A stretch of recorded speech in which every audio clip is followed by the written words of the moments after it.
மெய்தான் அரும்பி விதிர் விதிர்த்து உன் விரையார் கடற்கு என் கைதான் தலை வைத்து கண்ணீர் ததும்பி வெதும்பி பொய்தான் தவிர்ந்து உன்னை போற்றி செயசையா போற்றி என்று கைதான் நெகிழ விடேன் உடையாய் என்னை கண்டு கொள்ளே.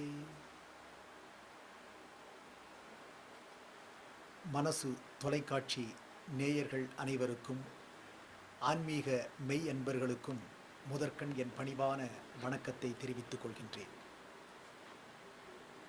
குரு பூர்ணிமாவை முன்னிட்டு நடைபெற்று கொண்டிருக்கக்கூடிய ஆன்மீக சொற்பொழிவில் உங்கள் அனைவரையும் சந்திப்பதில் நாங்கள் பெருமைப்படுகின்றோம்.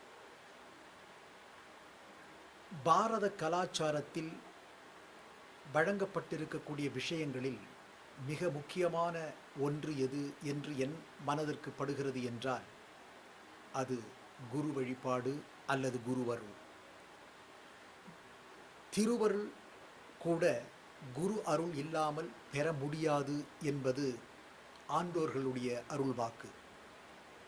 நாம் ஒரு கோயிலுக்கு செல்கின்றோம் என்றால் கோயிலில் வீற்றிருக்கக்கூடிய இறைவனுடைய அருளை பெற வேண்டுமானால் நாம் செய்யக்கூடிய பக்தியின் மூலமாக மட்டும் அதை பெற்றுவிட முடியுமா என்றால் அது சிந்தனைக்குரிய ஒன்றாக மாறிவிடுகிறது. ஆனால் குருவினுடைய அருள் இருக்கும் என்றால் நிச்சயமாக நாம் இறைவனுடைய அருளை பெற முடியும் என்பதில் எள்ளளவும் ஐயமில்லை. பெரியோர்களே, மாதா பிதா குரு தெய்வம் என்று தாயையும் தந்தையும் அதை தொடர்ந்து குருவை சொல்லிவிட்டு குருவினுடைய அருளால் தான் இறைவனை நாம் அடைய முடியும் என்று சொல்லுவார்கள். குரு என்ற அந்த சொல்லுக்கு நம்மிடத்தில் இருக்கக்கூடிய குறைகளை, இன்னும் சொல்லப்போனால் நம்மிடத்தில் இருக்கக்கூடிய அழுக்கை நீக்குபவர்தான் குரு. கு என்று சொல்லுக்கு என்ன பொருள் என்றால் இருட்டு அல்லது அழுக்கு என்பது பொருள். அந்த இருட்டையும் அழுக்கையும் நீக்கக்கூடியவர்தான் ரு என்ற எழுத்திலே வரக்கூடிய குரு என்பது ஆன்மீக அன்பர்களுடைய கருத்தாக இருந்து கொண்டிருக்கிறது. கிரேக்க நாட்டிலே ஆண்ட ஒரு பெரிய மன்னன் இருந்தான். அந்த மன்னனுடைய மகன் இருந்த அந்த காலகட்டத்தில், பிறந்த அந்த காலகட்டத்தில் அந்த கிரேக்க நாட்டு மன்னன் மிகப்பெரிய மகிழ்ச்சி அடைந்தாராம். எல்லோரும் அவரிடத்திலே சென்று தங்களுக்கு ஒரு வாரிசு பிறந்து விட்டது என்பதற்காக நீங்கள் மகிழ்ச்சி அடைகிறீர்களா என்று கேட்டபொழுது அதற்கு அவர் சொன்னார், நான் எனக்கு ஒரு வாரிசு பிறந்திருக்கிறது என்பதற்காக அடைந்திருக்கக்கூடிய சந்தோஷத்தை விட என் வாரிசு பிறந்த அதே காலகட்டத்தில் அரிஸ்டாட்டில் என்று சொல்லக்கூடிய ஒரு மிகப்பெரிய தத்துவ குரு ஒருவர் இருக்கிறார். அவர் என்னுடைய பிள்ளைக்கு தேவையான கல்வியறிவை கொடுப்பார், ஒழுக்கத்தை கற்பிப்பார், தத்துவங்களை எடுத்துச் சொல்வார். அதனால் தான் நான் இரட்டிப்பு மகிழ்ச்சி அடைந்து கொண்டிருக்கிறேன் என்று அவர் சொன்னதாக செய்திகள் வரலாற்றில் இடம்பெற்றிருக்கிறது. எனவே குருவானவர்தான் எல்லா நிலையிலும் நம்மை காத்து வரக்கூடிய ஒருவர். அவருடைய அருளினால்தான் நாம் திருவருளையும் கூட அறிய முடியும் என்பது ஆணித்தரமான ஒரு கருத்து. பெரியோர்களே, இன்றைக்கு எனக்கு வழங்கப்பட்டிருக்கக்கூடிய தலைப்பு திருவள்ளுவர். நாம் எத்தனையோ குருமார்களை சந்தித்திருக்கிறோம், பார்த்திருக்கிறோம். ஆனால் திருவள்ளுவர் உலகத்திற்கே இருக்கக்கூடிய ஆதி குருவாகத்தான் நான் அவரை பார்க்கின்றேன். மகாகவி சுப்பிரமணிய பாரதியார் நம்முடைய வள்ளுவரை பற்றி சொல்லுகிற பொழுது சொல்லுவார், யாமறிந்த புலவரிலே கம்பனை போல், வள்ளுவன் போல், இளங்கோவை போல் பூமிதனில் யாங்கனுமே பிறந்ததில்லை, உண்மை வெறும் புகழ்ச்சி இல்லை. அந்த பாடல் வரிகளிலே ஒரு கருத்தை நாம் சிந்தித்து பார்க்க வேண்டும். உலகினில் வேறு எந்த இடத்திலும், இந்த பூலோகத்தில் வேறு எந்த இடத்திலும் இந்த மூவரை போல ஒருவர் பிறக்கவில்லை என்று சொல்லுகின்றார். எனக்கு அதிலேயும் கூட ஒரு வருத்தம் இருந்தது.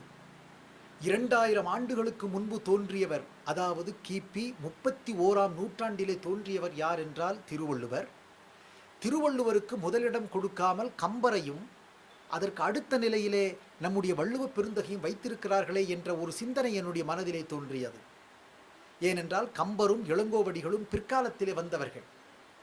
ஆனால் நான் என்னுடைய சிற்றறிவுக்கு எட்டிய விதத்திலே பார்க்கின்ற பொழுது கம்பரும் இளங்கோவடிகளும் திருவள்ளுவர் சொன்ன கருத்துக்களை தங்களுடைய காப்பியங்களிலே அவர்கள் பயன்படுத்தி இருக்கிறார்கள்.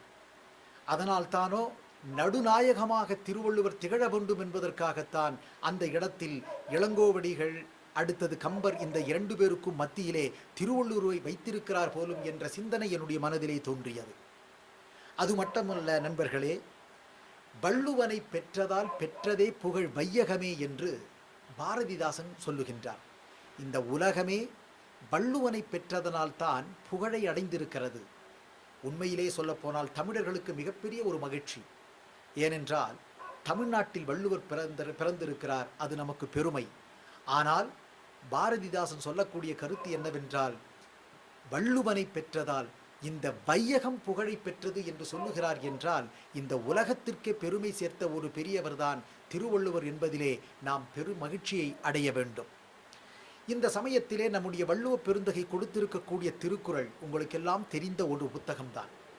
1330 குறட்பாக்கள் என்று சொல்லக்கூடியவையெல்லாம் சாதாரணமான ஒன்றல்ல. இந்த குறளினுடைய பெருமையை திருவள்ளுவ மாலை என்று சொல்லக்கூடிய நூல் அற்புதமாக சொல்லுகிறது. நாம் பார்த்திருக்கிறோம் 7 சீர்கள், அதாவது சொற்கள். அந்த 7 சொற்களின் மூலமாக உலகத்திற்குரிய ஒரு அற்புதமான கருத்தை ஒவ்வொரு குறளிலும் வழங்கி கொண்டு வந்தவர்தான் வள்ளுவ பெருந்தகை. அதனால் தானா என்னவோ நம்முடைய முன்னோர்கள் பாடினார்கள், அணுவை துளைத்து 7 கடலை புகட்டி குறுகத் தரித்த குறள் என்று அந்த குறளினுடைய பெருமை சொல்லுவார்கள்.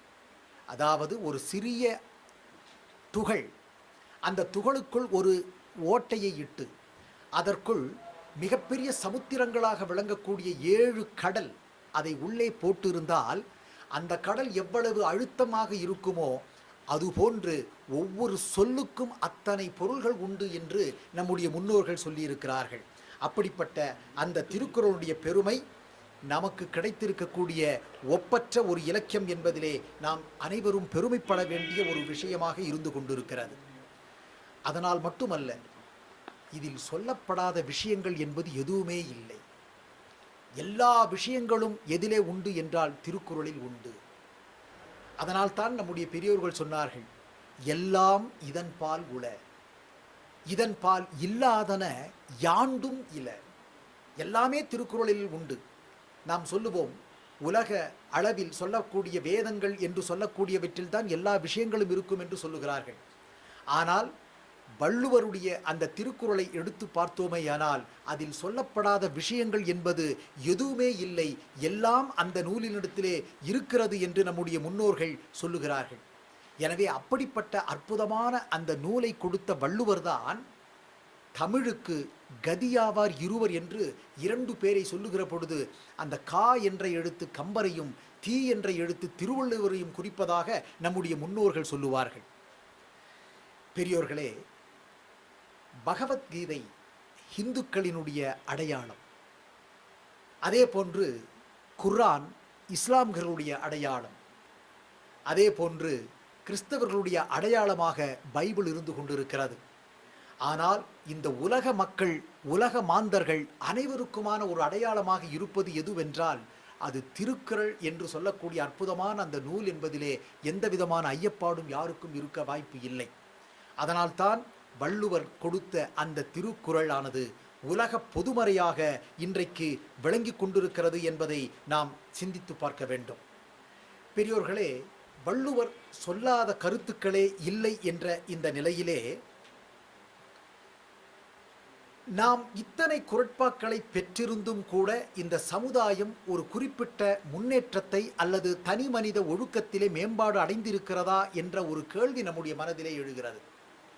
ஏனென்றால் 1330 குறட்பாக்களில் ஒரு குறளினுடைய கருத்தை நாம் பின்பற்றி இருந்தாலும் கூட நம்முடைய வாழ்க்கையில் பெருத்த மாற்றங்கள் என்பது நிகழ்ந்திருக்கக்கூடும்.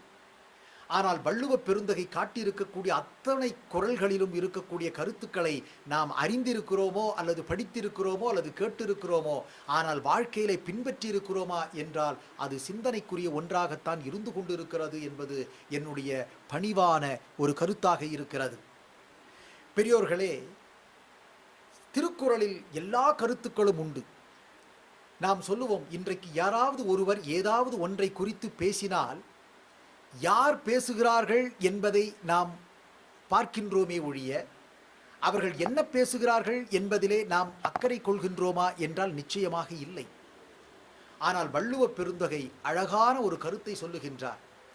எந்த ஒரு கருத்து எந்த இடத்திலிருந்து எந்த மூலையிலிருந்தாவது வரட்டும், ஆனால் அந்த கருத்தை யார் சொல்லுகிறார்கள் என்பதை நீங்கள் கேட்க வேண்டாம், என்ன சொல்லுகிறார்கள் என்பதை நீங்கள் கேளுங்கள் என்று சொல்லுகிறார். எப்பொருள் யார் யார்வாய் கேட்பினும் அப்பொருள் மெய்ப்பொருள் காண்பது அறிவு. அந்த பொருளை அந்த கருத்தை யார் சொல்லுகிறார்கள் என்பது நமக்கு முக்கியமல்ல, ஆனால் என்ன சொல்லியிருக்கிறார்கள் என்பதை நாம் பார்க்க வேண்டும் என்று இந்த நில உலகத்திலே வாழக்கூடிய மக்களுக்கு அறிவுறுத்துகின்றார் வள்ளுவ பெருந்தகை. பெரியோர்களே, ஒரு சிறிய சம்பவம். ஒரு முறை கல்லூரியிலே ஒரு கவிதை போட்டி நடக்கிறது. அந்த கவிதை போட்டியினுடைய நடுவராக கவியரசு கண்ணதாசன் அவர்கள் சென்றிருக்கிறார்கள். பலர் மாணவர்கள் கவிதை எழுதினார்கள். தானும் ஒரு கவிதையை அங்கே எழுதி அந்த இடத்திலே தன் அருகில் இருக்கக்கூடிய ஒரு கல்லூரி மாணவரிடத்திலே கொடுக்கின்றார். அந்த கல்லூரி மாணவன் எழுதிய கடிதத்தை அல்லது கவிதையை எடுத்து தான் வைத்துக்கொண்டு இப்பொழுது அவரும் அந்த கவிதையை வாசிக்கின்றார். கண்ணதாசன் அவர்கள் பாடிய அந்த கவிதையை கேட்ட மாத்திரத்திலேயே அங்கே இருக்கக்கூடியவர்களெல்லாம் கைகளை தட்டி கரகோஷத்தை ஏற்படுத்தி மிகவும் உற்சாகம் அடைந்தார்கள்.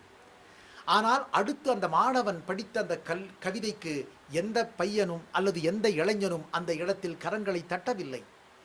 அதன் முடிவில் கண்ணதாசன் அவர்கள் சொன்னார்கள், இத்துணை நேரம் என்னுடைய கவிதைக்கு எந்த பாராட்டுதலும் கிடைக்கவில்லை, ஆனால் உங்களுடைய சகோதரர் அல்லது உங்களுடைய நண்பர் எழுதிய அந்த கவிதைக்குத்தான் நீங்கள் முதலிடம் கொடுத்து அத்தனை கைத்தட்டுகள் தட்டினீர்கள், நான் படித்தது அந்த இளைஞனுடைய கவிதை என்று சொன்னாராம்.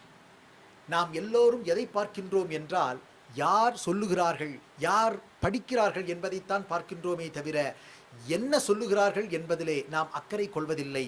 அதனால் வள்ளுவ பெருந்தகை சொல்லுகின்றார், என்ன சொல்கிறார் என்பதை கவனியுங்கள், யார் சொல்கிறார்கள் என்பதற்கு நீங்கள் முக்கியத்துவம் கொடுக்காதீர்கள் என்று சொல்லுகிறார். அது மட்டுமல்ல, எத்தனை சிறிய விஷயமாக இருந்தாலும் நல்ல விஷயத்தை நாம் என்றைக்கும் செவிமடுத்து கேட்க வேண்டும். வள்ளுவ பெருந்தகை சொல்லக்கூடிய அற்புதமான ஒரு கருத்து அது. எனைத்தானும் நல்லவை கேட்க. ஒரு சிறிய அளவாக இருந்தாலும் கூட பரவாயில்லை, நீங்கள் நல்ல விஷயங்களை கேட்டு தெரிந்து கொள்ளுங்கள் என்று சொல்லுகின்றார். என்றால் அது எப்பேற்பட்ட ஒரு வாழ்க்கையினுடைய மாற்றத்திற்கு துணையாக இருக்கக்கூடிய கருத்து என்பதை நாம் சிந்தித்து பார்க்க வேண்டும். ஏனென்றால் அவரே சொல்லுகின்றார், அனைத்தானும் ஆன்ற பெருமை தரும். அந்த சிறு கருத்தை நாம் கேள்விப்பட்டாலும் கூட அதன் மூலமாக நமக்கு மிகப்பெரிய விஷயங்கள் நம்முடைய ஞானத்திற்கு அது வந்து சேரும் என்று வள்ளுவ பெருந்தகை சொல்லுகிறார் என்றால் நாம் அவற்றை சிந்தனை செய்து பார்க்க வேண்டும். ஆனால் வள்ளுவ பெருந்தகைக்கே கூட சில சமயங்களில் சில விஷயங்களுக்கு அது எதனால் நடக்கிறது என்பதும் கூட அவர் சிந்தனைக்கு எட்டாமல் இருந்திருக்கிறதோ என்ற ஒரு ஐயப்பாடு அவர் எழுதியிருக்கக்கூடிய குறளின் மூலமாகவே வெளிப்படுகிறது. சான்றுக்கு நான் ஒரு குறளை சொல்லுகின்றேன். அவ்விய நெஞ்சத்தான் ஆக்கமும் செவ்வியான் கேடும் நினைக்கப்படும் என்று வள்ளுவர் பெருந்தகை சொல்லுகின்றார். அவ்விய நெஞ்சத்தான் ஆக்கமும். இந்த உலகத்திலே பார்க்கின்றோம், நல்ல மனம் இருக்கக்கூடியவனிடத்தில் பிறருக்கு உதவ வேண்டும் என்கின்ற அந்த குணம் இல்லாமல் போய்விடுகிறது. மன்னிக்க வேண்டும், நல்ல மனம் இருக்கக்கூடியவனுக்கு பிறருக்கு உதவ வேண்டும் என்ற எண்ணம் இருக்கக்கூடியவனுக்கு பொருள் இல்லாமல் போய்விடுகிறது. ஆனால் பொருள் இருக்கக்கூடியவனிடத்திலே மற்றவர்களுக்கு உதவ வேண்டும் என்ற எண்ணம் இல்லாமல் போய்விடுகிறது. இதை நாம் இந்த உலகத்திலே அன்றாடம் பார்க்கக்கூடிய ஒரு நிகழ்வாக இருந்து கொண்டுதான் இருக்கிறது. ஆனால் வள்ளுவருக்கு அதுவும் நன்றாக தெரிந்துதான் கேட்கின்றார்.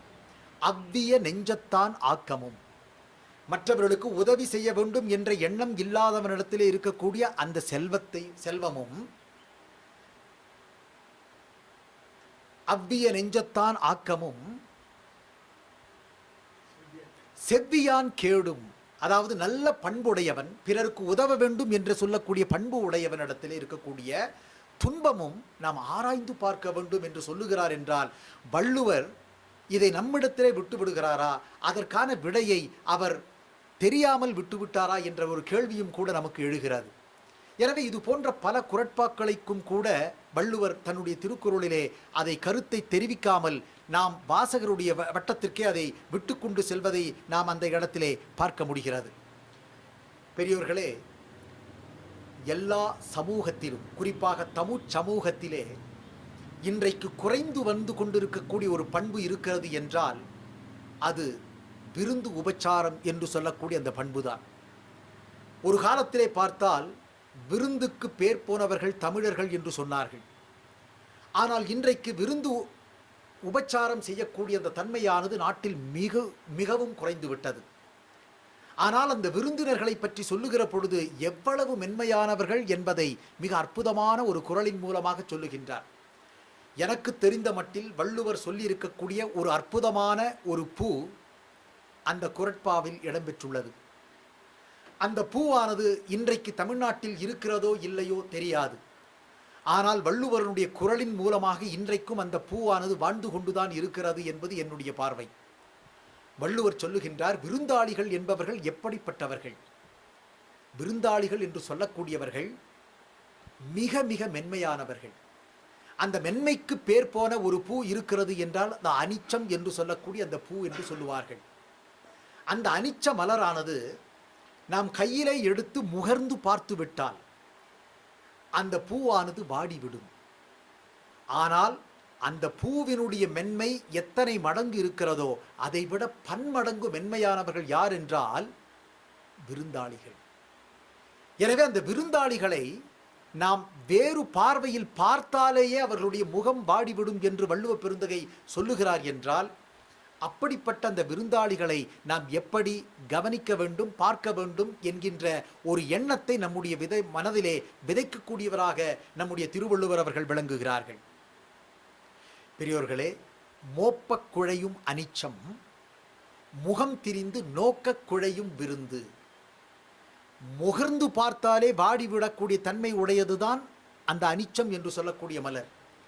ஆனால் அதைவிட மென்மையானவர்கள் யார் என்றால் அந்த விருந்தாளிகள். இதாவது கையிலே எடுத்து முகர்ந்தால்தான் அது வாடும். ஆனால் விருந்தாளிகளை நம் பார்வையால் வித்தியாசமாக நாம் பார்த்து விட்டாலே அவர்களுடைய முகம் வாடிவிடும் என்றால் அந்த விருந்தாளிகள் எவ்வளவு மென்மையானவர்கள், அவர்களை எப்படி நாம் உபசரிக்க வேண்டும் என்பதை அறிந்து கொள்ளுங்கள் என்று நம்முடைய திருவள்ளுவர்கள் அவர்கள் நமக்கு வழிகாட்டியிருக்கிறார்கள். இது போன்ற பல கருத்துக்கள் இந்த மானுட சமூகம் ஈடேறுவதற்காக வள்ளுவ பெருந்தகை 1330 குறட்பாக்களிலும் காட்டியிருக்கின்றார். பெரியோர்களே, அறம் என்று சொல்லுவோம். அறம் என்பது என்ன என்று பார்த்தால், எது அறம் என்பதற்கு வள்ளுவ பெருந்தகை மிக அழகான ஒரு கருத்தை சொல்லுகின்றார். மனத்துக்கண் மாசிலன் ஆதல் அனைத்து அரண்.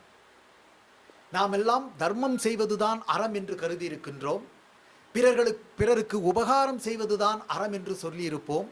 அல்லது ஒரு சமுதாயத்திற்கேற்ற தொண்டினை செய்வதுதான் அறம் என்று நாம் கருதி இருப்போம். ஆனால் இது எல்லாமே அறத்தினுடைய பார்ப்பட்டதுதான். ஆனால் எல்லாவற்றையும் விட தலையாய ஒரு அறம் எது என்றால் வள்ளுவ பெருந்தகை காட்டக்கூடிய அறம் மனத்துக்கண் மாசு இலன் ஆதல். நம்முடைய மனதிலே குற்றம் இல்லாதவர்களாக நாம் இருந்தோமேயானால் அதைவிட சிறந்த அறம் வேறு எதுவும் இல்லை. அந்த குறளிலே வள்ளுவர் காட்டியிருக்கக்கூடிய அறம் என்பது மேலே சொன்ன அல்லது முன்பு சொன்ன அந்த அறத்திலிருந்து அப்பாற்பட்ட ஒரு விஷயமாக இருக்கிறது. மனதில் எந்த விதமான வஞ்சகத்தன்மையோ, மனதில் எந்த விதமான தீய தன்மையோ இல்லாமல் இருப்பதே அறம் என்று வள்ளுவர் காட்டுகிறார் என்றால், இதை போன்ற ஒரு அற்புதமான கருத்துக்களை இந்த உலகத்தில் வேறு யாராவது சொல்லியிருக்கிறார்களா என்பதும் கூட நாம் சிந்தித்து பார்க்கக்கூடிய ஒருவராகத்தான் இருக்கின்றோம். பெரியோர்களே, வள்ளுவ பெருந்தகையினுடைய கருத்தில் துறவு என்று சொல்லக்கூடிய ஒரு அதிகாரம் வருகிறது.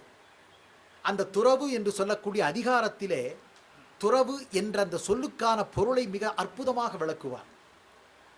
உடலாலும் மனதாலும் எந்த ஒரு பொருளின் மீதும் பற்றுதல் இல்லாமல் இருப்பது என்பது துறவினுடைய ஒரு முக்கியமான அம்சம். ஆனால் அதை உணர்த்தக்கூடிய நிலையிலும் கூட வள்ளுவ பெருந்தகை ஒரு அற்புதமான ஒரு காரியத்தை அங்கே செய்திருக்கிறார்.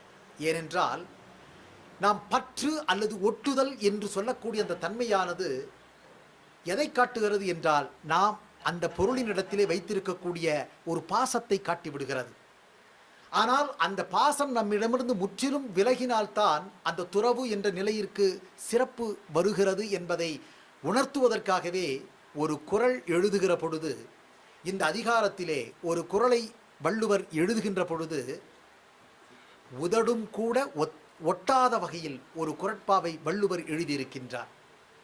பலருக்கும் அந்த குறள் தெரிந்திருக்கக்கூடிய வாய்ப்பு இருக்கும். இருந்தாலும் கூட அதை நினைவுபடுத்திக் கொள்வதில் நான் பெருமைப்படுகின்றேன். ஏனென்றால் வள்ளுவ பெருந்தகை துறவிலும் கூட ஒரு பற்றுதல், ஒரு ஒட்டுதல் என்பது நாம் இருக்கவே கூடாது என்பதை அந்த குறளின் மூலமாக வெளிப்படுத்தியிருப்பதை நான் உணர்கின்றேன். யாதெனின் யாதெனின் நீங்கியான் நோதல் அதனின் அதனின் இலன். வள்ளுவ பெருந்தகை காட்டக்கூடிய உதடு ஒட்டாத ஒரு அற்புதமான குறள் இது. 1330 குறட்பாக்களில் இது போன்று சில குறட்பாக்கள் உண்டு. ஆனால் துறவில் இந்த குறளை வைத்ததனுடைய நோக்கம் என்ன என்பதை நினைத்து பார்க்கிற பொழுது அந்த துறவு அனைத்தையும் துறக்க வேண்டும், எதிலும் ஒரு ஒட்டுதல் என்பது இருக்கக்கூடாது. இந்த குறளை சொல்லுகின்ற பொழுதும் கூட அந்த ஒட்டுதல் என்பது இருக்கக்கூடாது என்று நினைத்தாரோ என்னவோ. யாதெனின் யாதெனின் நீங்கினான் நோதல் அதனின் அதனின் இலன் என்று அவர் சொல்லுகிறார் என்றால் எந்த அளவுக்கு ஒவ்வொரு குறட்பாவையும் தன்னுடைய உள்ளத்திலே கிடத்தி வைத்து அதை இந்த உலகுக்கு படைத்திருக்கிறார் என்பதை நினைத்து பார்க்கிற பொழுது வள்ளுவ பெருந்தகையின் மீது நமக்கு மட்டில்லாத ஒரு அன்பு, அதே சமயத்தில் ஒரு மரியாதை, இன்னும் சொல்லப்போனால் அந்த குரு காட்டியிருக்கக்கூடிய பாதையில் நாம் பின்பற்றி செல்லுகின்ற பொழுது நாம் மேலான நிலையை அடைவதற்குரிய ஒரு வழியாக அமையும் என்பதிலே எள்ளளவும் ஐயமில்லை. அதனால்தான் நம்முடைய கிருபானந்த வாரியார் அவர்கள் ஒரு இடத்திலே சொல்லுவார்கள், அதாவது திருக்குறளை தொட்டால் கைமணக்கும், திருக்குறளை தொட்டால் கைமணக்கும், கேட்டால் செவி மணக்கும். திருக்குறளை மற்றவர்கள் சொல்லுகின்ற பொழுது நாம் கேட்கிற பொழுது நம்முடைய செவியும் கூட மணக்கும். நாம் திருக்குறளை பற்றி பேசினால் நம்முடைய வாயும் மணக்கும். அதே சமயத்தில் நாம் படித்தால் நம்முடைய கண் கூட மணக்கும்.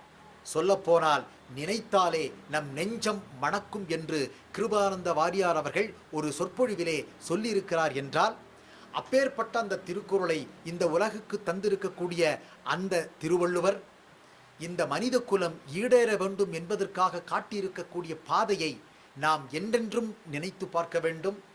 இந்த உலகுக்கே உரிய ஒரு மறையாக, ஒரு வேதமாக இருக்கக்கூடிய அந்த திருக்குறளை நாம் ஒவ்வொருவரும் கற்க வேண்டும் என்று இந்த நேரத்திலே நான் நினைவுபடுத்தி கொண்டு, நம்முடைய கலைஞர் முன்னாள் முதலமைச்சராக இருந்தவர் ஒரு இடத்திலே திருக்குறளுக்கு, குறளோவியத்திற்கு ஒரு கருத்தை எழுதுகிற பொழுது அந்த இடத்திலே அற்புதமான ஒரு விஷயத்தை அவர் பதிவு செய்திருக்கிறார்.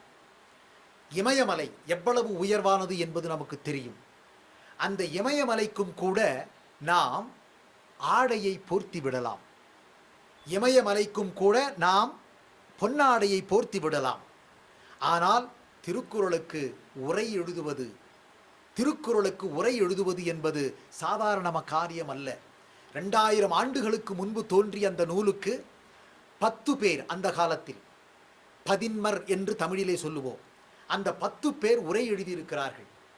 ஆனால் அந்த உரையுடன் நிறைவு பெற்றிருந்தால் அது அந்த நூலுக்கான முழுமையான தன்மை அடைந்து விட்டது என்று சொல்லலாம். ஆனால் இன்றைக்கும் கூட திருக்குறளுக்கு உரை எழுதி கொண்டிருக்கக்கூடிய உரையாசிரியர்கள் இருந்து கொண்டிருக்கிறார்கள் என்று நினைக்கின்ற பொழுது காலத்தால் அழியாத அற்புதமான ஒரு அற இலக்கியம் இந்த திருக்குறள் என்பது நமக்கு தெரிய வருகிறது. காலத்திற்கு ஏற்ற கருத்துக்களை தந்து கொண்டே இருக்கிறது. 2000 ஆண்டுகளுக்கு முந்தைய கருத்தும் இருந்தது. ஆனால் அதே கருத்துக்களை இன்றைக்கு நம்முடைய வாழக்கூடிய வாழ்க்கைக்கு பொருத்தி பார்த்தோமேயானால் இன்றைக்கு ஏற்றதாகவும் திருக்குறள் இருக்கிறது என்பதுதான் இன்றைக்கும் உரையாசிரியர்கள் உரையை எழுதி கொண்டு வருவதன் மூலமாக நாம் உணர்ந்து கொள்ளக்கூடிய ஒரு செய்தியாக இருந்து கொண்டிருக்கிறது என்று நான் இந்த நேரத்திலே சொல்லிக்கொள்ள ஆசைப்படுகின்றேன். பெரியோர்களே, அற்புதமான இந்த நூல் பலரும் உரை எழுதியிருக்கிறார்கள். நம்முடைய முன்னோர்கள் அதை பற்றி சொன்னார்கள். பாலெல்லாம் நல் ஆவின் பாலாமோ. எத்தனையோ பால் இருக்கிறது. அந்த பால்கள் எல்லாமே ஆவின் பால் என்று சொல்லக்கூடிய பசும்பாலுக்கு நிகராக இருக்குமா என்றால் நிச்சயமாக பசும்பாலுக்கு நிகரான ஒரு பால் இல்லை. அதே போன்று உலகத்தில் எத்தனையோ நூல்கள் தோன்றியிருக்கின்றன. ஆனால் நூலெல்லாம் வள்ளுவன் செய் நூலாமோ. எத்தனையோ பேர் நூலை எழுதியிருந்தாலும் கூட வள்ளுவன் எழுதிய அந்த நூலுக்கு நிகரான ஒரு நூல் இந்த உலகத்தில் இருக்கிறதா என்றால் நிச்சயமாக இல்லை என்றுதான் சொல்ல முடியும். அந்த நூலுக்கு எத்தனையோ பேர் உரை எழுதியிருக்கிறார்கள். அதனால் அதையும் சொல்லுகின்றார், நூலில் தெரித்த உரையெல்லாம் பரிமேல் அழகன் தெரித்த உரையாமோ என்று 2000 ஆண்டுகளுக்கு முன்பே வள்ளுவருடைய நூலுக்கு உரை எழுதிய அந்த பரிமேலழகர் உரை சிறந்தது என்று சொல்லியிருக்கிறார்கள் நம்முடைய பெரியோர்கள். இருந்தாலும் கூட காலத்தினுடைய சூழலுக்கேற்ப இந்த திருக்குறள் எல்லா துறையை சார்ந்தவர்களுக்கும் பொருந்தக்கூடிய ஒன்றாகத்தான் இருக்கிறது. சமயம் கடந்து நிற்கிறது, மதத்தை கடந்து நிற்கிறது, இனத்தை கடந்து நிற்கிறது. சொல்லப்போனால் நம்முடைய நாட்டையும் கடந்து நின்று இன்றைக்கு உலகத்திற்கே இருக்கக்கூடிய ஒரு பொதுமறையாக இந்த திருக்குறள் இருக்கிறது என்றால் அந்த திருவள்ளுவர் ஒரு ஞானி என்று சொல்வதா, திருவள்ளுவர் ஒரு மகா புருஷர் என்று சொல்வதா, இல்லை திருவள்ளுவர் தான் அந்த தெய்வம் என்று சொல்வதா என்று எங்களுக்கு புரியவில்லை. ஏனென்றால் இந்த உலகத்தில் மனு நீதி தோன்றுவதற்கு முன்பு தோன்றிய நூல் எது என்றால் திருக்குறள். இந்த உலகத்தில் அரிஸ்டாட்டில் என்று சொல்லக்கூடிய கிரேக்க மேதை எழுதிய தத்துவத்திற்கு முன்பு தோன்றிய நூல் எது என்று பார்த்தால் அது திருக்குறள். இந்த உலகத்தில் தோன்றிய சமயங்களினுடைய அந்த வேதங்கள் என்று சொல்லக்கூடிய மறைகளை தோன்றியதற்கு முன்பே தோன்றிய நூல் எது என்று பார்த்தால் திருக்குறள். அந்த திருக்குறள் என்பது இந்த உலகத்திலே வாழக்கூடிய மாந்தர்கள் அனைவருக்குமான ஒன்றாக இருக்கிறது. அதனால்தான் ஆங்கிலத்திலே ஜியு போப் அவர்கள் அதை மொழிபெயர்த்து உலகத்தில் இருக்கக்கூடிய எல்லோரும் அதை கற்க வேண்டும் என்ற ஒரு செய்தியை இந்த உலகத்திலே பரப்பினார். அதோடு மட்டுமல்லாமல் இன்றைக்கு உலகத்தில் இருக்கக்கூடிய 47க்கும் மேற்பட்ட மொழிகளில் மொழிபெயர்க்கப்பட்ட ஒரு நூல் இருக்கிறது என்றால் அது வள்ளுவர் யாத்த அந்த திருக்குறள் தான் என்பதிலே தமிழர்களாகிய நாம் பெருமைப்பட வேண்டும். அந்த விஷயத்தோடு நாம் பெருமைப்பட்டு இருந்துவிடக்கூடாது. திருக்குறளை நாளும் நாம் படிக்க வேண்டும். திருக்குறளை நம் வீட்டில் இருக்கக்கூடியவர்களுக்கும் நாம் பழக்க வேண்டும். அங்கு இருக்கக்கூடிய வாழ்க்கையில் ஒரு கருத்தையாவது நாம் பின்பற்றினோமேயானால் வாழ்க்கையில் நாம் உன்னதமான நிலையை அடைய முடியும் என்று சொல்லி இந்த அற்புதமான குரு பூர்ணிமாவை முன்னிட்டு நடைபெறக்கூடிய இந்த ஆன்மீக சொற்பொழிவு தினத்தில் வள்ளுவரை நினைக்கக்கூடிய ஒரு வாய்ப்பை கொடுத்திருக்கக்கூடிய சுவாமி ஆனந்த குரு மேகநாத் சாய் சுவாமி அவர்களுக்கும் சச்சிதானந்த குரு நவீன் சாய் சுவாமி அவர்களுக்கும் மாதா யசோதம்மா அவர்களுக்கும் என்னுடைய நெஞ்சார்ந்த நன்றிகளை தெரிவித்துக் கொண்டு இதுவரை அமைதியாக இருந்து இந்த பேச்சினை இந்த சொற்பொழிவினை கேட்ட வாசகர்கள் அதே சமயத்தில் இந்த பார்வையாளர்கள் அனைவருக்கும் மீண்டும் ஒரு முறை நன்றியை தெரிவித்துக் கொண்டு என்னுடைய பேச்சினை நிறைவு செய்கின்றேன். மீண்டும் ஒரு நாள் மற்றொரு தலைப்பில் உங்களை சந்திப்பேன். வணக்கம்.